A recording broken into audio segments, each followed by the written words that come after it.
dirigir, cómo manejar el Estado, ¿ya? Para eso tienen un gobierno, que es el que ejecuta, ¿verdad? A ver, no lo puede grabar bien, pero el profesor acaba de decir entre mentes. Y en realidad es entre mentes. Bueno, cosas. Viene a decirle al primero qué tiene que hacer y qué no tiene que hacer. A ver, de lo que hemos venido dando hasta la fecha, denme un ejemplo. En donde hayamos visto, llegó el carro del pescado, en donde veamos nosotros lo que es una intervención.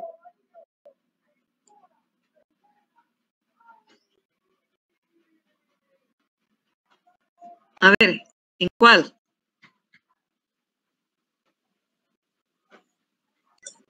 Profe, en la guerra de Cotton. Ajá. A ver, explícame más. ¿Qué pasó en la guerra de Cotton? ¿Por qué decimos que allí Estados Unidos aplicó lo de intervención? Fue como por beneficio propio, porque como le convenía que el territorio lo ganara Costa Rica, se entrometió en ese asunto pues entre Panamá y Costa Rica. Observen que el problema de Cotton era un problema entre Panamá y Costa Rica.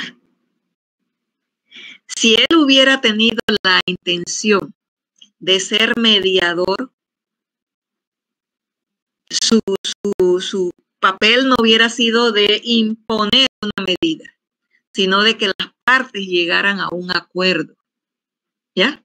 Entonces, es muy diferente ser mediador a ser interventor.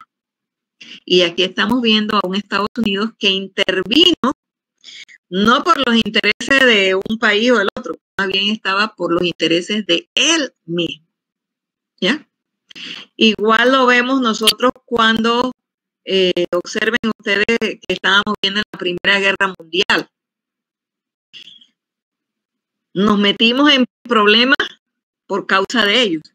Resulta que Panamá tiene la facultad, aquí había extranjeros y demás, y nos dan la orden. Todo lo que es alemanes tienen que sacarlos, coaccionarlos y demás, y de aquí los sacamos, y entonces el problema fue para nosotros. ¿Ya? Incluso también, por ejemplo, vemos nosotros, bueno, eso no lo hemos dado mucho, pero en las elecciones, en el asunto de las armas del cuerpo policial o el cuerpo castrense que teníamos en Panamá, tomó una actitud, oiga, que más bien nosotros quedamos como que fuéramos el hermanito más pequeño de ellos, ¿ya? Recibiendo órdenes, ¿ya? Entonces, hay ocasiones, como les decía, de que esas intervenciones son a nivel interno del país, pero también a nivel externo. A ver, ¿qué saben ustedes de intervenciones externas que hemos sufrido nosotros de parte de Estados Unidos? Que le han contado tal vez sus papás y demás. ¿Han oído ustedes el periodo antes de la invasión? Del 89. ¿Han oído algo de eso? Chicos, no los escucho. No, profe, no he escuchado sobre eso. Bueno, antes de la invasión, recuerden ustedes que la invasión se da en el 89, pero antes de la invasión vamos a tener un problemita, y es que los fondos del Banco Nacional en Estados Unidos, que es lo que permite la circulación del dólar, ¿me están escuchando? Chicos, ¿qué resulta? Que esos fondos fueron congelados. Entonces, Panamá funcionó con los dólares que había aquí. Y eso ocasionó que, por ejemplo, a los empleados públicos nos pagaran con unos bonos. No sé si ustedes habrán escuchado de eso. Y para poder cambiar los bonos, nosotros teníamos que pagar el 10, el 20 y a veces el 30% para poder tener liquidez, tener dinero. Entonces, ¿por qué se convierte en una intervención? Porque ese capital no era de Estados Unidos, estaba depositado allá, pero como un mecanismo de presión, ¿ya? A lo que era el gobierno de Panamá, se congeló la cuenta. Entonces, lo que pagamos, datos rotos de esa medida, fue los que menos teníamos que ver con el asunto. ¿Ya? A veces la gente con un cheque, el cheque de la quincena, a veces tenía que comprar en un establecimiento la mitad o más de la mitad.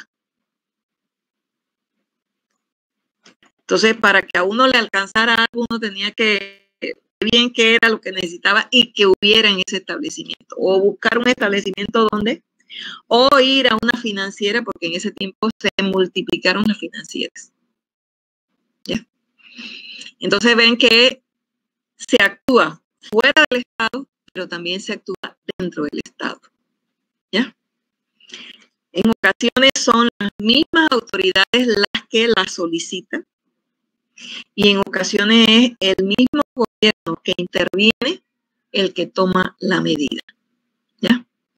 Y acuérdense que en las intervenciones que se dieron, ¿verdad?, en el siglo XX, había un artículo en el cual se apoyaban, bueno, dos artículos, que se apoyaban los norteamericanos para intervenir en Panamá. Y era, ¿verdad?, el que ellos podían actuar como si fueran soberanos. Y no solamente lo aplicaron dentro de la zona, sino que incluso fuera de la zona. De igual manera, el derecho de intervención en la ciudad de Panamá y Colón dice cuando así ellos lo consideraban pertinente porque Panamá no era capaz de tener el control. ¿Ya? Entonces, ahí vemos nosotros que a eso se refiere con las intervenciones. Por otro lado, también vamos a ver nosotros de que las intervenciones se clasifican en dos tipos fundamentales. Bueno, hay más tipos, pero yo les puse las básicas. La diplomática y la armada. ¿Cuándo una intervención es diplomática? Cuando vemos nosotros de que, por ejemplo, se busca por medio de la diplomacia ponerle un cerco, por así decirlo, a un país. Por ejemplo, nosotros uno que conocemos en la historia ha sido el caso de Cuba. Para 1961, Cuba se declaró un estado socialista. Y resulta que cuando Cuba se declaró un estado socialista y estando tan próximo a lo que es el caso del territorio norteamericano, el caso de la Florida, entonces notamos nosotros que Estados Unidos a través de la OEA prácticamente presionó al resto de los países de América para que no tuvieran relaciones de ningún tipo con Cuba. Y de esa manera, pues, estamos viendo de que se hacía lo que era la presión, ¿verdad?, desde fuera. Solo México es el que va a tener relaciones con Cuba y ya en los tiempos de Torrijos, de los años 70, Panamá. ¿Ya?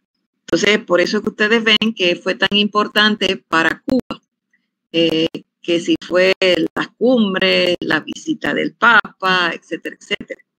Porque eso, pues, daba una nueva imagen y permitía de que otros, pues, se atrevieran a restablecer las relaciones diplomáticas con este país del Caribe.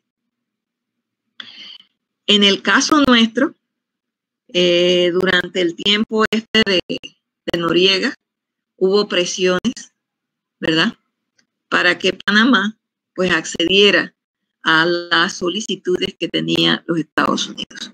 ¿Comentarios, chicos?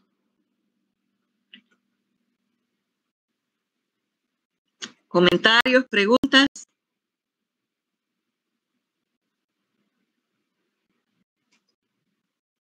¿Comentarios, preguntas? ¿Me están escuchando? ¿Cómo así que presiones en el tiempo de Noriega?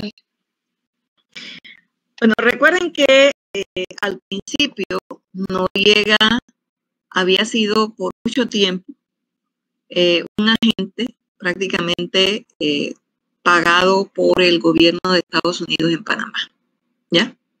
Él estaba en la planilla de lo que era una agencia federal de los Estados Unidos. Incluso en el tiempo de Bush padre, a él se le subió el salario. Sin embargo, cuando vemos nosotros que Estados Unidos presiona a Noriega para que pues realmente lo que era la presencia norteamericana en Panamá fuera más allá del 2000 y Noriega no acepta, entonces notaremos nosotros de que se empiezan a hacer presiones a tal punto de que pues nosotros vamos a tener, por ejemplo, ese bloqueo económico que les planteé hace un momento, va a incidir en la economía y la idea era presionar al punto de que el pueblo se rebele, entremos en una situación, ¿verdad?, bastante de crisis y pues se logre el cometido que ellos querían. ¿Ya? Ahora, en los años 80, ese tipo de mecanismo no funcionó. Observen ustedes que al final de la década del 80 se nos aplica el otro tipo, que es la intervención armada.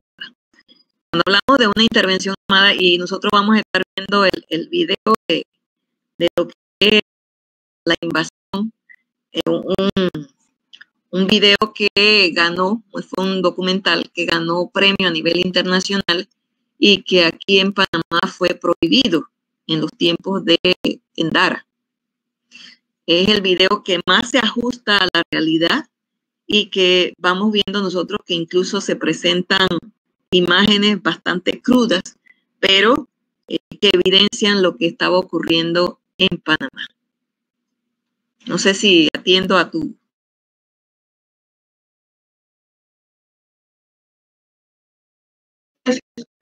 Bien. Entonces vamos a ver nosotros que cuando hablamos de una intervención armada, como su nombre indica, hay el uso de la fuerza. Y en ese uso de la fuerza vemos nosotros equipo bélico, vemos tropas, vemos desplazamientos y demás. Durante la invasión, pues Panamá, antes que se diera, en el mismo 89, antes que se diera, se dieron presiones que ellos le llamaron guerra de baja intensidad. Esto de guerra de baja intensidad, ¿a qué se refería? Nosotros constantemente, por ejemplo, por los medios televisivos, por lo que era el asunto de la radio, los periódicos y demás, se decía, ya viene la invasión. Y la gente compraba comida y trataba de equiparse para cuando se diera la invasión. En esas zozobras nos tuvieron por buen tiempo. Y cuando ya en Panamá se pensaba, no se va a dar la invasión, resulta que sí se dio, ¿ya? Y se ocurre a altas horas de la noche, donde la gente no pensaba, ¿ya? Y van a ver gente que no tenía nada que ver con Noriega, nada que ver con esto de las motivaciones de la invasión, que murieron. Otros han sido desaparecidos y hasta la fecha de hoy no sabemos. Ya no sabemos ni la cantidad de muertos exacta ni la cantidad de desaparecidos. ¿Ya? ¿Preguntas? Bueno, aquí vamos a tener algunas intervenciones que se dieron en Panamá por parte de Estados Unidos. Observen, 1914. Hay elecciones para concejales y diputados.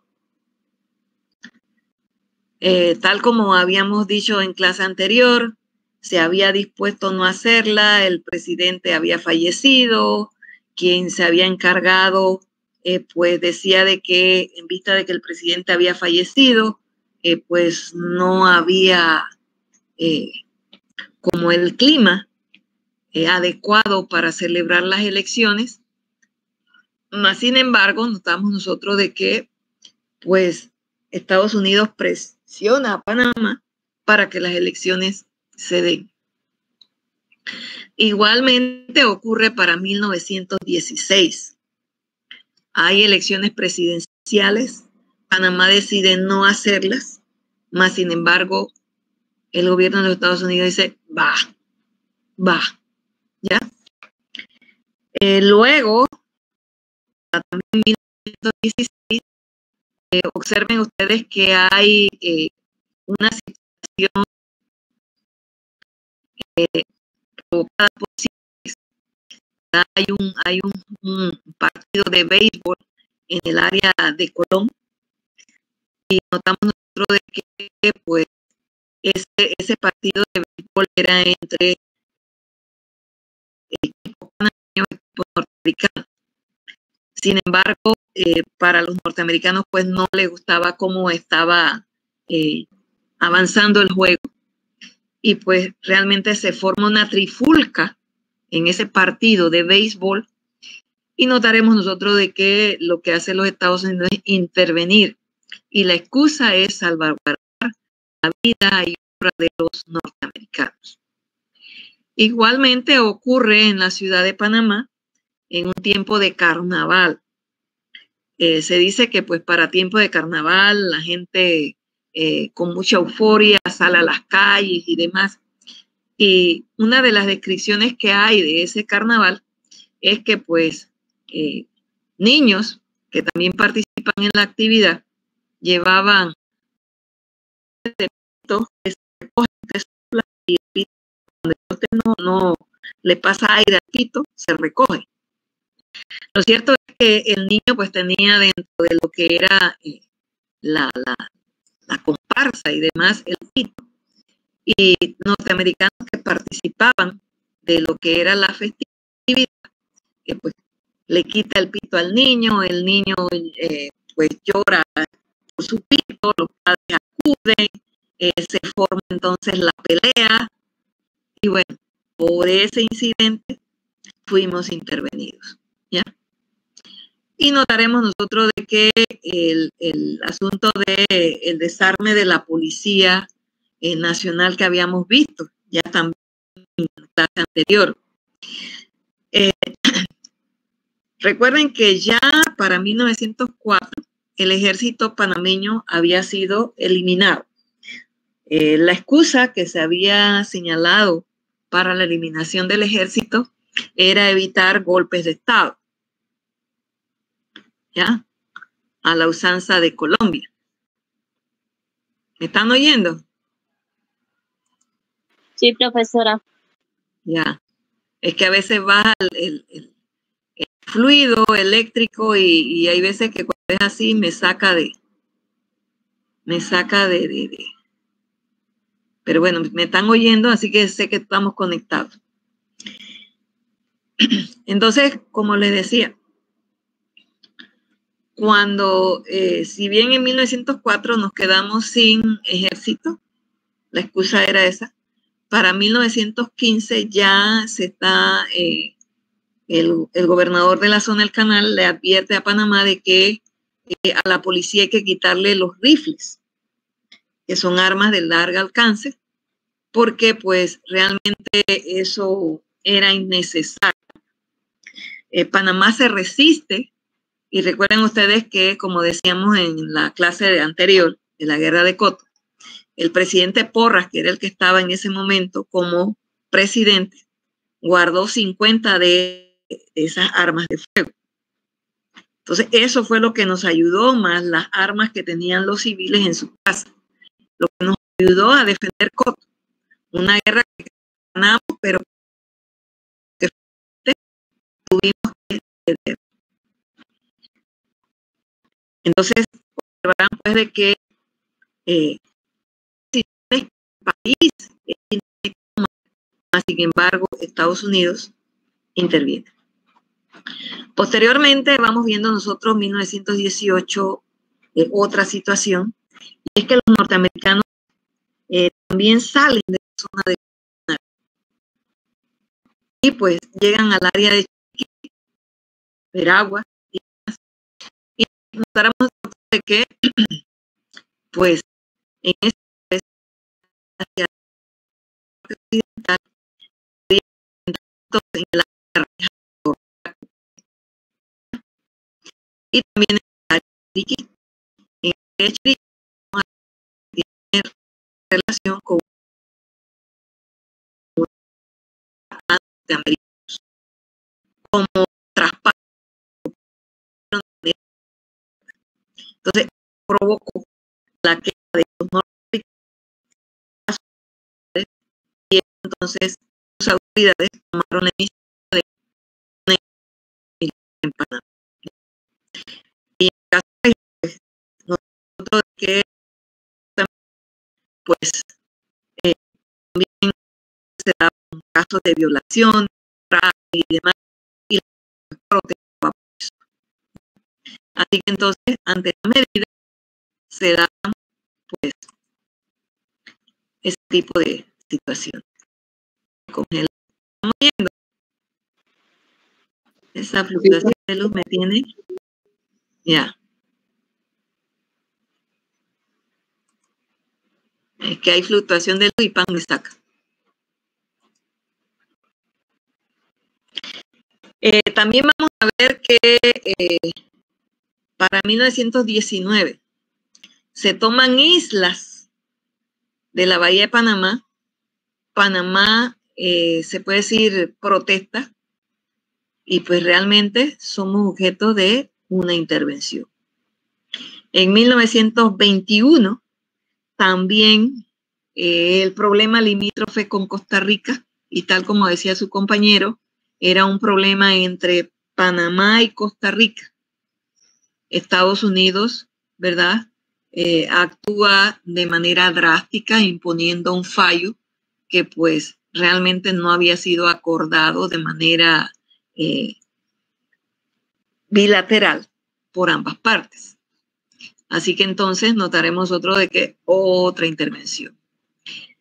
También tenemos nosotros de que el movimiento inquilinario. No sé si ustedes habrán escuchado del movimiento inquilinario. En el movimiento inquilinario, cuando no escuchen, háganme algo, una seña, una cosita ahí para yo ver que no están conectados. Estamos, ¿me están escuchando? Sí, profe. Bien. En 1925 vamos a ver nosotros de que los efectos de la posguerra están haciendo su efecto en Panamá. ¿Cómo así? Vamos a ver de que la guerra termina en el 18. Los norteamericanos empiezan a evacuar su gente y eso implicó de que pues hubiera menos empleomanía y demás. Entonces, notaremos nosotros de que ante esa situación ya los trabajos del canal pues habían acabado, así que la cantidad de gente desempleada era bien numerosa. La situación del país, si no hay entradas y demás, tampoco tiene. Y notaremos nosotros de que toda esa gente se había ido a vivir a las ciudades de Panamá y Colón. De tal manera que el gobierno, para buscar fuentes de ingreso, lo que decide es aumentar los impuestos a lo que es el asunto de las propiedades. ¿Qué hacen los dueños de casas de alquiler? Aumentan, o sea, lo que ellos tenían que pagar por el aumento del impuesto que el gobierno estaba cobrando, ellos se lo trasladan a los inquilinos. Los inquilinos protestan e incluso solicitan al gobierno la intervención, pero pues realmente no se logra el cometido. Así que la gente sale a protestar, se organizan, muchos de los líderes eran extranjeros, y se organiza la protesta desde el Parque de Santana. ¿Qué ocurrió? Notamos nosotros de que las autoridades de turno solicitan al gobierno de los Estados Unidos que intervenga para así entonces sofocar ese movimiento. Muchos de los cabecillas de ese movimiento inquilinario fueron deportados del país, ¿ya? Por haber, según las autoridades, ¿verdad?, animar, ¿verdad?, a arresto, a levantarse, pues era una medida que el gobierno había tomado y que por lo tanto tenía que ejecutarse, ¿ya? Entonces ahí vemos nosotros de que las autoridades pues buscaron el apoyo de los norteamericanos. Otra situación se va a dar también en el caso de la comarca de Gunayala. En ese tiempo pues se hablaba de la intendencia, aunque no había sido declarada, pero era territorio guna. Y ahí vamos a ver nosotros de que era un problema que, si bien se inicia entre nosotros, acá los panameños, va a ser un problema que en los cuales Estados Unidos interviene. ¿Y por qué? Resulta que la comarca, se puede decir, el área donde estaba y demás, no tenía vías de acceso, de tal manera que entonces cuando se enviaban, ¿verdad?, funcionarios del gobierno nacional, en este caso la policía, al área guna, entonces notamos nosotros de que, dada la distancia, dada la escasez de medios de comunicación, esos policías hacían toda clase de desmanes dentro del área. Había mujeres violadas, había gente encarcelada por cuestiones que no venían al caso. Establecían negocios con cuotas obligatorias. Entonces, notaremos nosotros de que los gunas se organizan y se levantan, ¿verdad?, en protesta de todo esto, con el fin incluso hasta de independizarse, ¿ya? Hicieron su propia bandera, tenían incluso una especie de constitución, una proclama de independencia, y pues notaremos nosotros de que los enfrentamientos entre las autoridades y lo que eran los gunas se dieron, ¿ya? De manera, se puede decir, un tanto inoportuna, llega un norteamericano, ¿ya?, de nombre Richard Marsh. Y Richard Marsh aprovecha la coyuntura para realmente promover, ¿verdad?, prácticamente la independencia del territorio. Esta independencia iba a tener la protección de los Estados Unidos. Entonces, cuando Panamá interviene, notaremos nosotros de que pues los norteamericanos logran sacar a Richard Marsh del área, que supuestamente estaba estudiando a los albinos en el área de San Blas, ¿ya? Y pues realmente lo ponen en un acorazado de guerra, el Cleveland, y de esa manera Panamá no tiene acceso a este señor, que fue el que prácticamente armó más aún a los gunas, ¿verdad?, a rebelarse, ¿ya? Y esto lleva entonces a Panamá a negociar con los gunas, y es así como para 1938 los gunas tienen su primera comarca. No hablamos de las siguientes intervenciones porque en la medida en que vayamos dando el material, entonces vamos a estar, ¿verdad?, haciendo alusión de eso. ¿Alguna pregunta? ¿Comentario? Chicos, ¿pregunta o comentarios?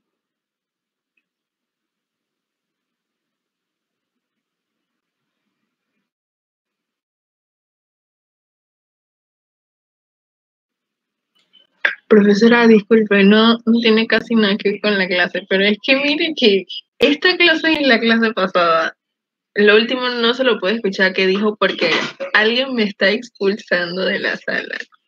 Entonces, sí, y no sé por qué me están haciendo eso.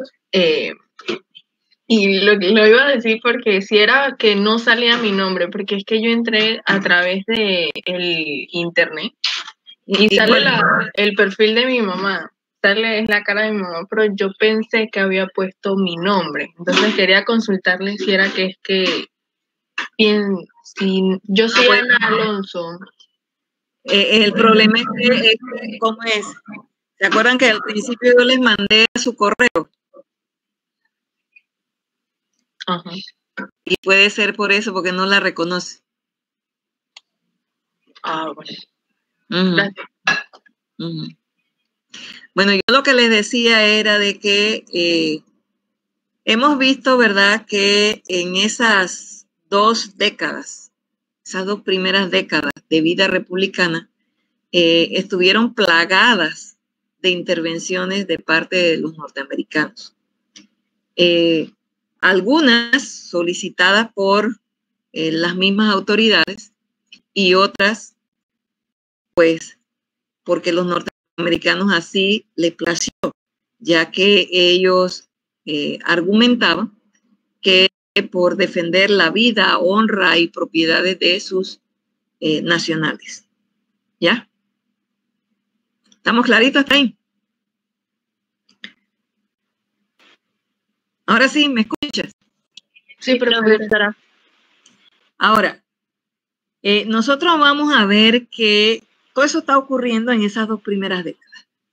Pero ya en la tercera década de lo que es la vida republicana panameña, estamos hablando de los años 30, esa actitud de los Estados Unidos va a cambiar.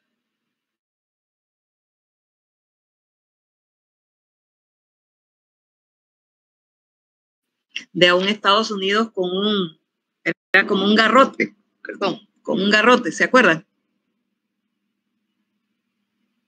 La caricatura esa que les presenté la otra vez. Bueno, esa caricatura con ese garrote, ¿de qué nos está hablando?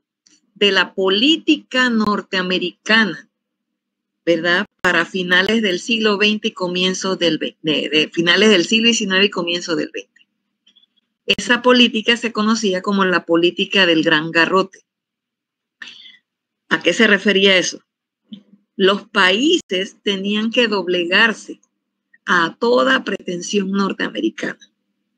De tal manera que, aunque no fuera asunto de ellos y ellos intervenían, pues lo que se recibiera garrotazos, ¿ya? Ahora, en la década del 30, la política de los Estados Unidos va a cambiar. ¿Y por qué cambia? Porque a partir de los años 1925 en adelante, se va a presentar a lo interno de los mismos Estados Unidos una situación que afecta la economía, ¿verdad?, de manera muy significativa. Vamos a ver nosotros de que hay una especulación en cuanto a lo que es la inversión en bienes de las bolsas de valores, y para 1929 resulta que la bolsa de Nueva York, que era la favorita en todo esto, cae. Y eso provocó entonces que industrias, que bancos y demás cerraran. Hay una cantidad de desempleados enorme en Estados Unidos. La gente se ponía incluso carteles adelante y atrás con el objeto de decir, mira, estoy vacante, ando buscando un empleo. Entonces, eso obligó al presidente Franklin Delano Roosevelt, que no es el mismo de Teodoro Roosevelt, es otro, a cambiar la política exterior de los Estados Unidos, ¿ya? De tal manera que en los años 30, Estados Unidos empieza a implementar lo que se conoce como la política del buen vecino. El buen vecino que respeta al otro. El buen vecino que no se mete en los problemas del otro, ¿ya? Y esto era con el objeto de que estos países de América Latina que habían sufrido la política del garrote, ahora le ayudaran a levantar su economía, ¿ya? Entonces observen que pues Estados Unidos cuando ayuda hay que buscar la motivación real detrás de esa ayuda. Ellos no ayudan, así que porque, bueno, considero que es lo justo, considero que tú eres un ser humano igual que yo, que debes tener iguales oportunidades. No, detrás de cada apoyo viene algo y hay que averiguar qué es, ¿ya? Y entonces ahí vemos nosotros de que pues realmente lo que impulsa al cambio de actitud va a ser entonces en la década del 30 el cambio de política exterior producto de una necesidad propia de ellos. ¿Ya? ¿Alguna pregunta? Bueno, vamos a dejarlo hasta allí, porque si no, me voy a estar metiendo en otros temas y ya vamos a empezar entonces con algunos tratados. En el tratamiento de esos tratados voy a ser bastante, se puede decir, puntual en los aspectos, en ciertos aspectos. No vamos a tratar los tratados de manera minuciosa, artículo por artículo, porque pues eso nos tomaría súper tiempo y no veríamos la parte medular de cada tratado. Incluso les voy a estar mandando la lista de los temas las cuales hice mención para que pues vayan investigando y así le pondremos fecha para que ustedes pues también participen. ¿Alguna pregunta? ¿Comentario? Chicos. Profe, entonces después de este último parcial seguimos con otros temas sobre referente a tratados. Seguimos. Yo lo que trato siempre es de cubrir los parciales al inicio, porque al final el problema está en que todo el mundo está poniendo charla, todo el mundo está poniendo trabajo, todo el mundo hay que sustentar, hay que esto y que lo otro. Y entonces eso los satura a ustedes. Y yo lo que trato es entonces de que salir del ejercicio que ya, y dejar pues estos temas de charlitas que podamos tener, unas charlitas cortas y demás, y en el cual pues ustedes se puedan defender. ¿Ya? Para este tema de los tratados, incluso yo les mandé el volumen 8, no sé si lo habrán visto en el aula, en donde hablan de los tratados y no recuerdo si la revista Lotería, que también tiene los diferentes tratados, de tal manera que cuando vayamos a ver estos temas, pues ustedes tengan, ¿verdad?, donde ver el mismo tratado. ¿Preguntas? Y bueno, el jueves haremos el último parcial. Recuerden, no incluye la guerra de Coto. ¿Preguntas? ¿Verdad que incluye lo de las controversias y la Primera Guerra Mundial? Los dos, ok. Bueno, entonces si no tienen preguntas, quedamos hasta allí por el día de hoy. Chaito, pues. Nos vemos el jueves de inmediato. Chao, profesora. Chao, profe.